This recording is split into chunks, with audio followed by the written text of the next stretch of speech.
Back pain ఉంది, నాకు back pain ఉంది. L4 L5 లో ప్రాబ్లం ఉంది. ఎక్కువ అంగుతే ఇలా పడితే పెయిన్ వస్తుంది. మీరు దీంట్లోకి వస్తలేరు, ఇటుకెళ్ళి తీస్తలేరు.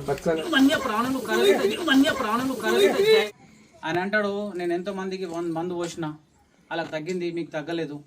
అది నా పొరపాటు కాదు. ఆయన టెన్షన్ తీసుకున్నాడు, బీపీ ఎక్కువ అయిపోయింది, చనిపోయిండని చేతులు లేపేస్తాడు. ఇట్లా కలుస్తుంది కదా, ఇట్లా నమ్లినప్పుడు ఏం చేస్తుంది అంటే విషయం అనేది రిలీజ్ చేస్తున్నట్టు.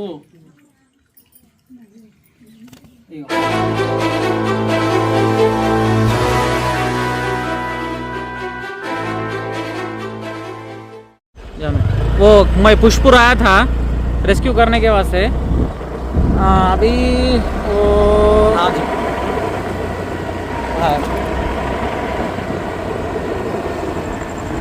तम्मुडु ఇక్కడ पुष्पुर आया गया, एंट्री मार दिया पुष्पुर में. सो ओके ओके उठा लो चलो.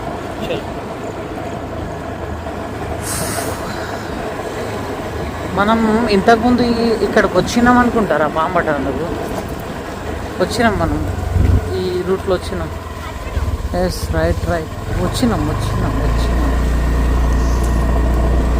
నైట్లో వచ్చినాం మనం. నైటు 11:30-12 అయింది. ఆ టైంలో వచ్చినాము ఇక్కడికి, అటు పక్క గల్లీ. నమస్తే. హాయ్. ఇంతకుముందు మనం అక్కడ పట్టినా కదా నైట్లో, అటు సైడ్. అది కిందికి పోలే కదా? ఉన్నది పోయినా మాట. ఇక దీన్ని పట్టుకొచ్చిన, దీన్ని లేపు చూడు ఎట్లా.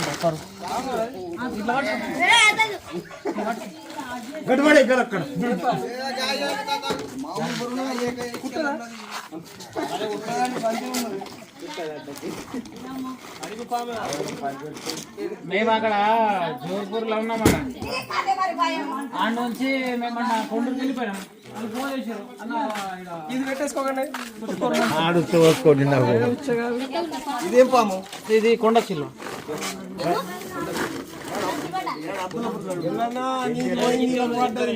వెళ్ళింది పాము, ఆయన తాట వెళ్ళింది పాము.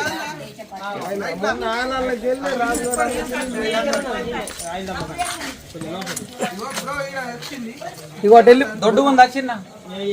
ఇగో ఎట్లా ఉన్నది, ఇంతున్నది. సరే అటు వెళ్ళిపోతే ఎట్లనే? సరే ఎటు వెళ్ళిపోతే నేను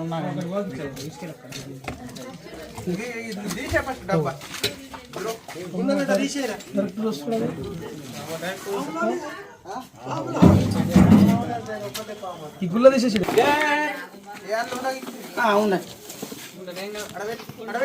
గిట్టి పెట్టు. ఇంకా ఏమైనా హలో గైస్, ఈరోజు మనం ఫైనల్లీ వచ్చేసినాం నందిపేట నుంచి పుష్పూర్ గ్రామానికి వచ్చినాం. యాక్చువల్లీ ఏంటంటే మనము నందిపేట నుంచి అక్కడ జోర్పూర్ అనే ఒక గ్రామం ఉంటుంది అబ్దుల్లాపూర్ దగ్గర. అక్కడ ఒక స్నేక్ ని రెస్క్యూ చేయడానికి వెళ్ళినాం, బావిలో ఉండే. సో ఆ పామ్ని రెస్క్యూ చేసి మేము రిటర్న్ వెళ్ళిపోయినాం. ఆల్రెడీ కొండూరు ఆరు నందిపేట మధ్యలో ఉన్నాము. ఆ టైంలో మా బ్రదర్ తను ఫోన్ చేసిండు, అన్న మేము పుష్పూర్ నుంచి మాట్లాడుతున్నాం, ఇక్కడ మా ఇంటి ఇక్కడ ఒక 2 days నుంచి ఒక పాము ఇబ్బంది పెడుతున్నది అంటే, సరే అని మళ్ళీ బండి తిప్పుకొని ఇక్కడికి రావడం జరిగింది. సో గైస్ దాన్ని రెస్క్యూ చేద్దాం. నాగం పాము అని అంటున్నారు. సో దేవుడి దయ వల్ల ఏం కావద్దు.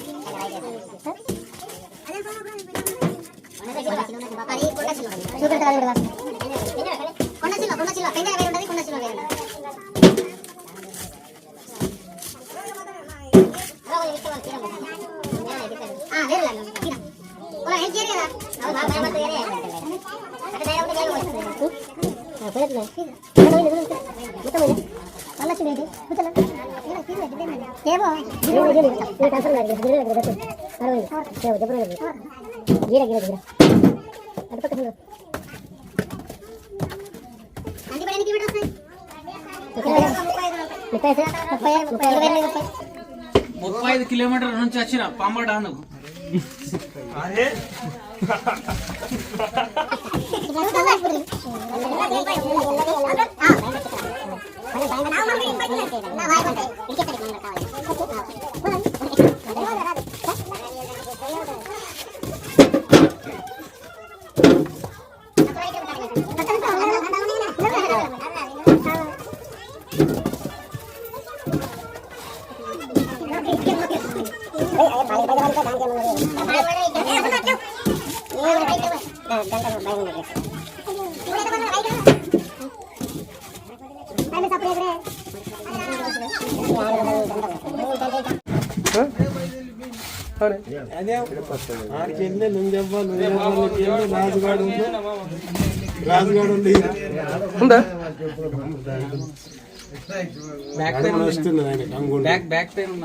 కనిపిస్తుంది బ్రో.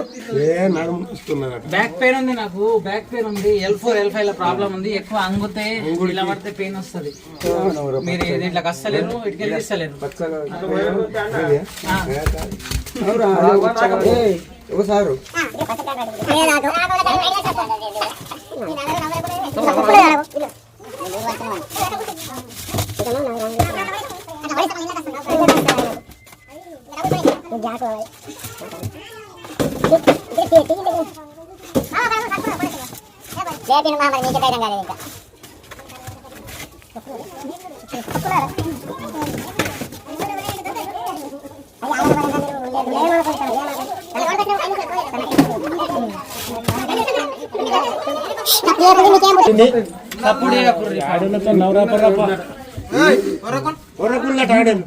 సపోర్ట్ చేసే పాము సైలెంట్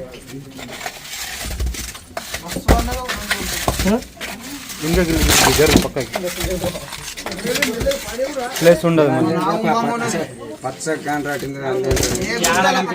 గీడ ఉన్నదంటే కనిపిస్తున్నది. కనిపిస్తుందా? కాదు కాదు, తినకు తినకు.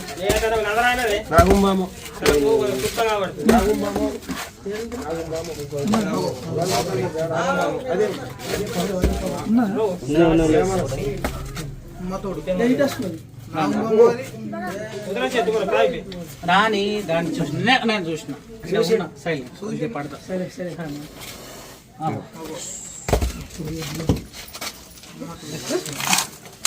ఓ మై గాడ్. इधर इधर निकला इधर निकला इधर निकला इधर बाहर निकल गया पूरा.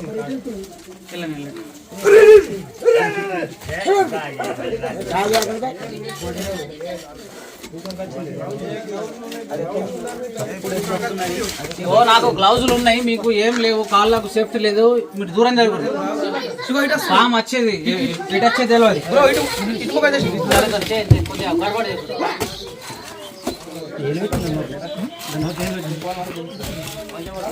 వచ్చే సైడ్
అత్యంత విషపూరమైన పాము ఇది. సుమారు 3-3.5 ఫీట్లు ఉంటుంది. ఇలాంటి వన్య ప్రాణులు కలిగితే దయచేసి జాగ్రత్తగా ఉండాలి. సో నేను సేఫ్టీతో పనిచేస్తున్నా. నేను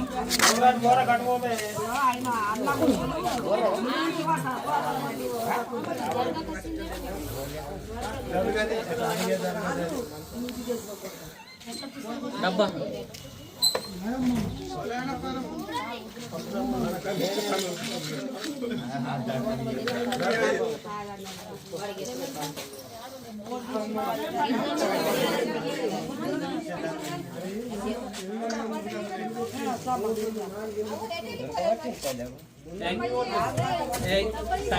సైలెంట్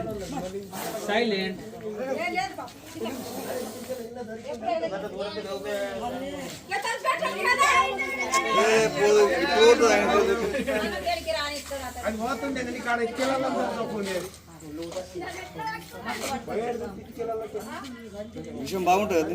విషయం బాగుంటుంది.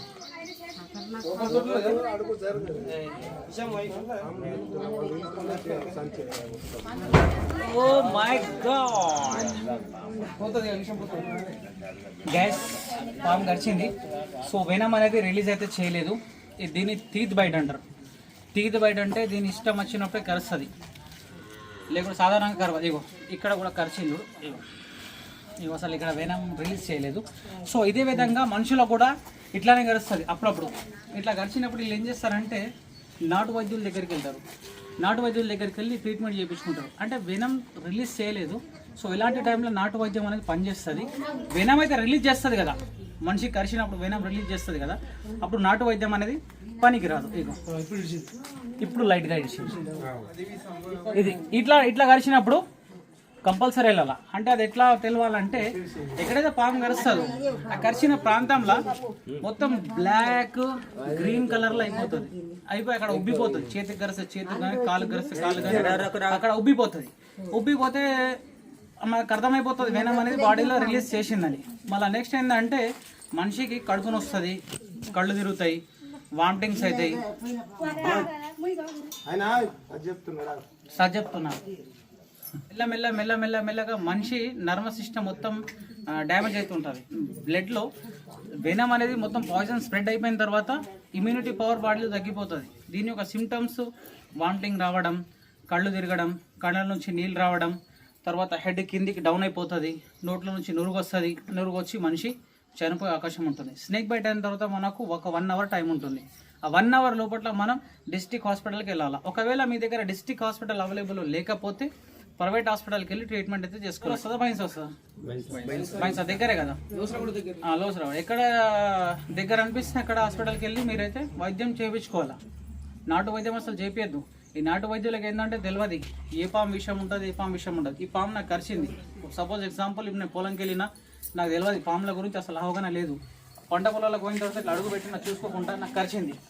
కరిచిన తర్వాత వెనమ్ ఇడిసా బాడీలో రిలీజ్ చేసిందా, రిలీజ్ చేయలేదా నాటు వైద్యుడికి తెలియదు, నీకు తెలియదు. అవునా? అలాంటి టైంలో ఏం చేస్తామంటే నాటు వైద్యుడి దగ్గరికి పోయి అన్న నాకు పాము కరిచిందన్న నేను చూసిన పక్క అంటే ఏదో ఒక పసారు తీసుకొస్తాడు, నీకు పోస్తాడు, నువ్వు నయం అయిపోతుంది. నయం అయిన తర్వాత తెల్లారి హోటల్ కాడ కానీ కిరణ్ షాప్లలో కానీ ఇక్కడ వైన్స్ కాడ కానీ ఆ ఎవరైతే వ్యక్తి మీకు న్యాయం చేసిండో ఆ వ్యక్తిని మీరు హైలైట్ చేస్తారు. హైలైట్ చేస్తే ఫర్ ద నెక్స్ట్ టైం ఎవరికైనా పాము కరిచింది అనుకో, విషయం అనేది రిలీజ్ చేసింది, ఆ మనిషిని తీసుకపోతే ఆయన మందు పోస్తే తగ్గది. ఆయన అంటాడు నేను ఎంతో మందికి మందు పోసిన అలా తగ్గింది, మీకు తగ్గలేదు, అది నా పొరపాటు కాదు, ఆయన టెన్షన్ తీసుకున్నాడు, బీపీ ఎక్కువ అయిపోయింది, చనిపోయిందని చేతులు లేపేస్తాడు. అర్థమైందా? పాములో కూడా 3 తీర్ల కరుస్తుంది. ఒకటి విషం ఇడుస్తుంది, ఒకటి విషం ఇడది, ఒకటి ఏమిట్లా అడుగు పెట్టి తీసేటప్పుడు అనుకోకుండా కొట్టినప్పుడు గీతలు పడతాయి. దాంతో ఏం కాదు, విషం ఇట్లా రిలీజ్ చేస్తుంది, ఇట్లా కరుస్తుంది కదా, కరిచినప్పుడే హాస్పిటల్కి వెళ్ళాలి. అర్థమవుతుంది కదా? ఇగో చూడు, చూపిస్తా, బయట చేసి చూపిస్తా చూడు. ఇగో ఇగో ఇట్లా కలుస్తుంది కదా, ఇగో ఇట్లా నమిలినప్పుడు ఏం చేస్తుంది అంటే విషం అనేది రిలీజ్ చేస్తున్నట్టు. ఇగో ఒత్తుతున్నది, ప్రెస్ చేస్తున్నది. చిన్న సైలెంట్. ఇగో ఇది కూడా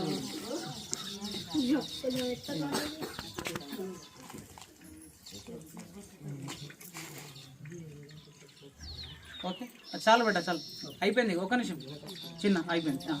ఇగో ఇది అనేది విషయం అనేది రిలీజ్ చేసింది. ఇప్పుడు ఇందాక ఇక్కడ కరిచినప్పుడు విషయం రిలీజ్ చేయలేదు చూడు, ఇట్లా కరిచింది, ఇడిసా పెట్టేసింది. సో ఇట్లా కరిచినప్పుడు పోవాలా. ఇట్లా కూడా గిడ కూడా కరిచింది కదా, అట్లా కరిచినా సరే కానీ డిస్ట్రిక్ట్ హాస్పిటల్కి పోవాలా. అక్కడ ఏం చేస్తారంటే వాళ్ళు బ్లడ్ శాంపుల్ తీస్తారు, మీ బ్లడ్ క్లాట్ అవుతుందా లేదా అని చూసి దాని మీదకి వెళ్ళి మీకు ఎంత ట్రీట్మెంట్ చేయాలా, ఎన్ని అవర్స్ పెట్టుకోవాలా హాస్పిటల్లో అనేది అన్ని వాళ్ళకి తెలుస్తుంది, అన్నీ చేసేస్తారు. సరే ఇప్పుడు డబ్బా తీసుకురండి. పట్టుకుంటాం.